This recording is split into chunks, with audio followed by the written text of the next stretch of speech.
Hey y'all, today I want to go through some data table style multiple choice problems. So these are problems in which the AP exam gives you, it's a multiple choice problem where the AP exam gives you a table that has data in it, and we're trying to solve just various questions that they could ask after giving a table. Okay, so let's start.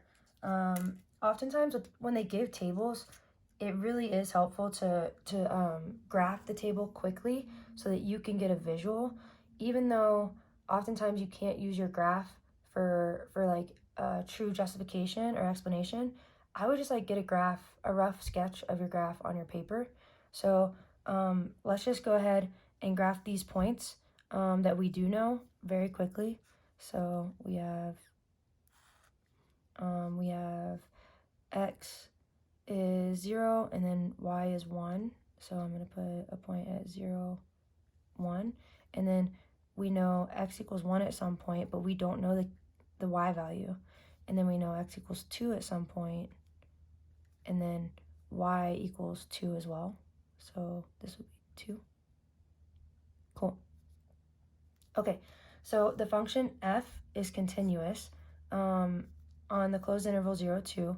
Continuous, oh, let's just keep reading. Okay, and has values that are given in the table above. Cool. The equation f of x equals 1/2 must have at least 2 solutions in the interval 0, 2 if k equals something. Okay, cool. So we want f of x to equal 1/2. When you're thinking about f of x equaling 1/2, you could also write this as y has to equal 1/2. So if we go back to our little sketch of our graph, if we had y equaling 1/2, that would be like right here. Y equaling 1/2 would happen here. It says that it has to have at least 2 solutions in this interval. And then they give us some options for k. K is the y value that went with 1, with x equals 1. So let's test some k options. So if k equals 0,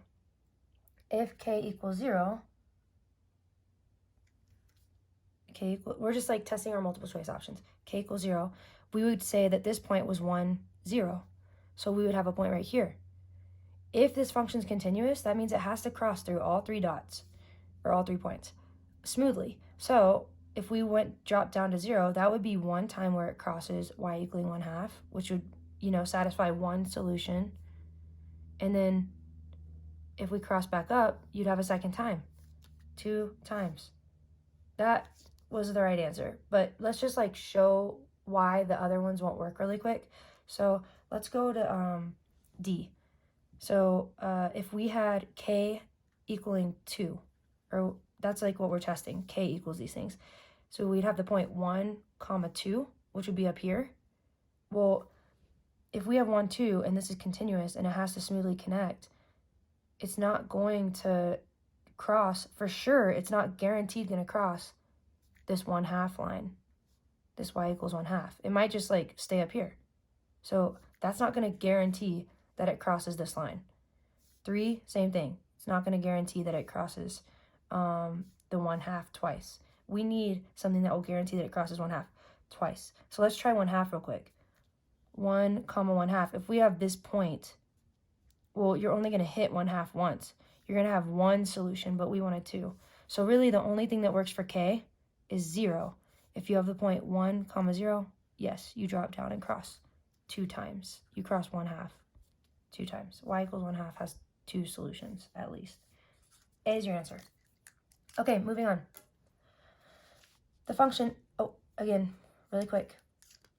I'm not going to graph it first, but you'll see that I'm going to graph this data table, like very quickly, rough sketch of the graph. But let's read first. The function f is continuous on the closed interval 2, 8, cool, and has values that are given in the table above. Using the subintervals 2, 5, 5, 7, 7, 8, what is the trapezoidal approximation of this integral, the integral from 2 to 8 of f of x with respect to x? Okay, it says trapezoidal. That means we have to do a trapezoid rule. So the first thing we want to remember is the area of a trapezoid equals 1/2 base 1 plus base 2 in parentheses times height. Okay, and then the trapezoids are actually going to be like rotated on their side. So this is height, this is base 1, this length is base 2. Cool. Now let's draw a graph. Some people are really good at like doing trapezoidal rule just by looking at the table.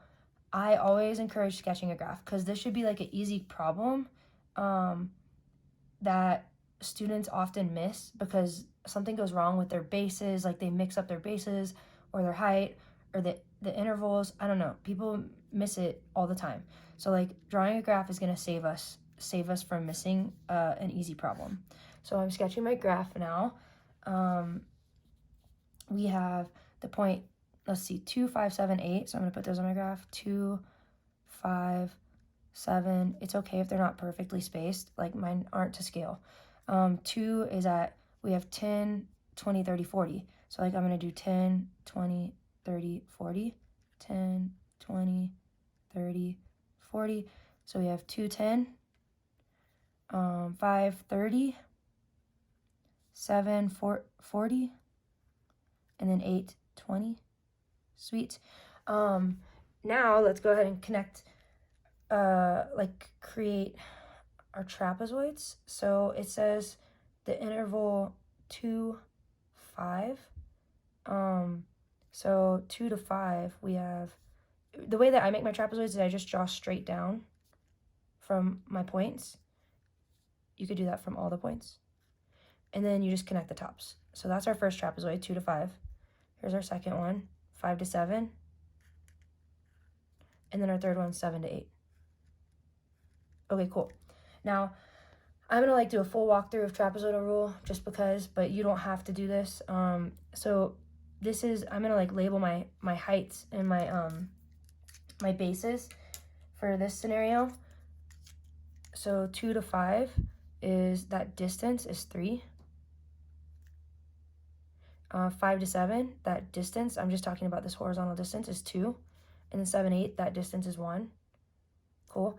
And then my heights, my base 1 would be 10 here. Base 2 would be, this one was 30. This one was 40. I'm just like labeling these distances, these heights. And this one was 20. Cool, so now we can write our trapezoid approximation for this integral. It's just area. So we're finding the area of 3 trapezoids. I'm going to write it down here. So if I were doing this on an FRQ, I would say the integral from 2 to 8 of f of x with respect to x is approximately, and I'd use my trapezoid equation for area. So really quick, one thing that I'm going to do, this 1/2 happens every single time, right? So that's a common factor, the greatest common factor. So I'm going to like multiply that out in front. 1/2 is going to multiply on like my entire trapezoid rule, or all of the areas.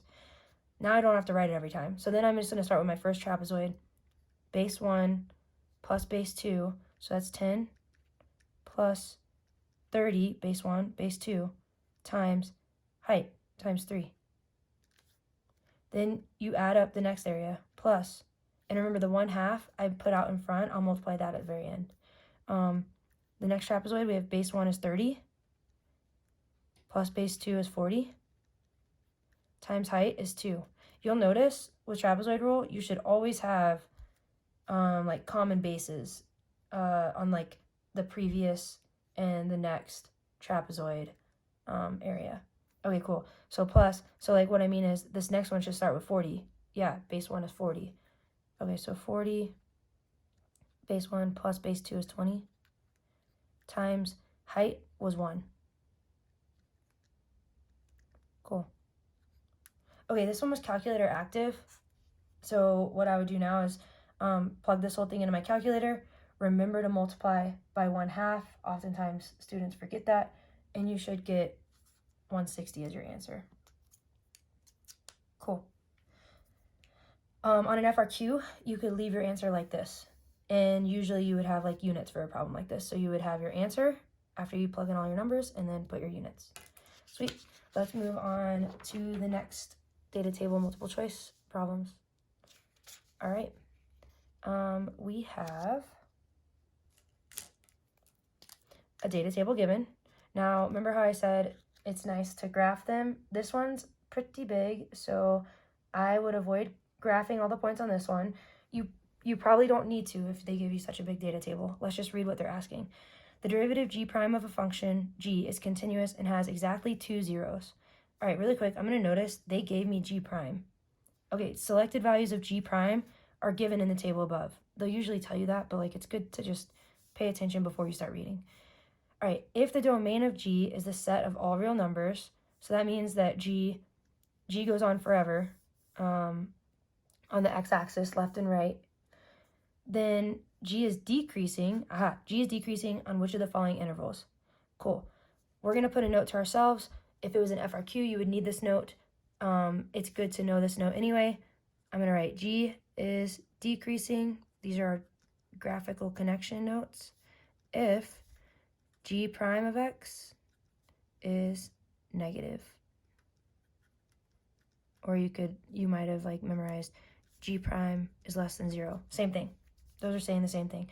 Cool. We're looking for an interval on which g prime is negative. So this is g prime. We're negative, negative, negative. Now, this one can trick students often because they say, my x interval on which I'm negative is -1 to 1. And they go over here and they say, cool, it's b. But let's just really quick look at this section of g prime. We want the interval where g is decreasing. G starts decreasing right when g prime becomes negative. So if I were to graph this, let me just graph this to explain this better. Let's see, we have -2 to 1, -2, -1, 0, 1. All right, and then we have 0. I'm graphing g prime, right? This is my g prime graph. So we have -2, 0, -1. Pretend that's -3. 0, pretend that's -2. And then 1, pretend that's -1. Okay, this is what our g prime graph looks like.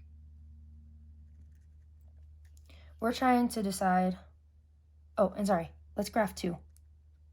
2 is 0. Okay, we're trying to decide when g is decreasing. G starts decreasing right when g prime becomes negative. Well, where does g prime become negative? At x equals -2. So this is the tricky thing about this question. We need to include these in our interval on which g is decreasing. Because g prime becomes negative at -2, it stays negative, which is what this is showing, but then it becomes positive at 2 again. So from -2 to 2. And honestly, I would not have these, I don't think I would have these equal to symbols. I'm not sure. There's this debate about if you should or shouldn't have these. So choose the answer that fits the best, but I would not write them. I would say that it starts being negative, not exactly at -2, but right after. So I would not have the equal to sign. Cool. Let's move on to the next one. But that is the correct answer. All right. A table of values for continuous function f is shown above. If 4 equal subintervals from 0 to 2 are used, which of the following is the trapezoidal approximation for this interval? Okay, we have another trapezoid rule. I'm going to do the exact same thing. I'm going to sketch my graph and then do my trapezoid rule. So I usually look at my x's first. They're going up by 1/2. So 1, 2, 3, 4. Do I have 5? 1, 2, 3, 4. Oh, with 0 though. Okay, cool.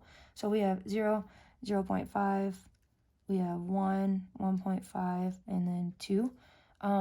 Then we have 3 to 13. So I'm just gonna do a kind of fake y value sketch. So 3, 5, 8. Obviously not to scale. 13. We have 0, 3 is a point. 0, 3. 0.53. 1, 5, 1.5, 8, 2, 13. Sweet. And then again, trapezoids. So we need the area of a trapezoid. A equals 1/2 base 1 plus base 2 times height. We need to draw lines straight down from our points to draw our trapezoids. So straight down, straight down, straight down. Connect the tops. This, you might notice, is a rectangle. That's fine.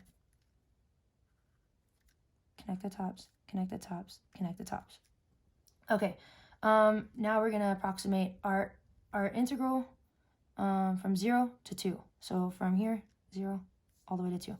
So I'm going to write it down here. The integral from 0 to 2 of f of x with respect to x is approximately, let's see, for this one, it's your choice. You can do 1/2 base 1 plus base 2 divided by 2. It'll still work on a rectangle. Or you can just like take the area of the rectangle. Trapezoidal approximation just means add up areas, right? We're approximating an integral. So like integral means area. I know the area of this rectangle. It's base times height. So really quick, I'll draw my bases in. This is all the bases are the same. 0.5, 0.5, 0.5, 0.5. Those are the distances in between each point.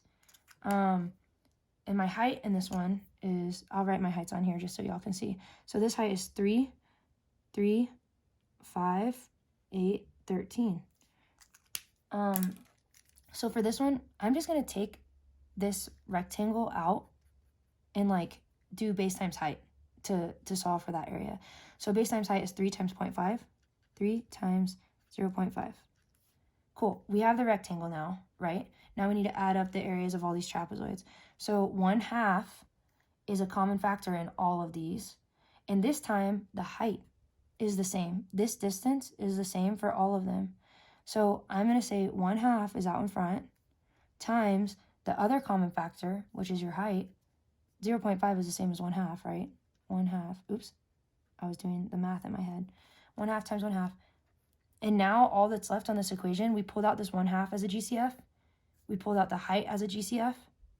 And now that all that's left is your base 1 plus base 2 for each of these 3 trapezoids. So let's do it. Base 1, 3, plus base 2, 5. That's the first trapezoid. Plus base 1, 5, plus base 2, 8. That's my second trapezoid area. That's base 1 plus base 2. We have the height here and the 1/2 here. Plus base 1, 8, plus base 2, 13 for my third trapezoid. Cool. This one was Calc OK, calculator active. So what I would do then is plug this into my calculator, and you should get 12 as your answer. Sweet. That's all the multiple choice data table problems I have for you today. Have a wonderful day, and I'll talk to y'all soon. Bye.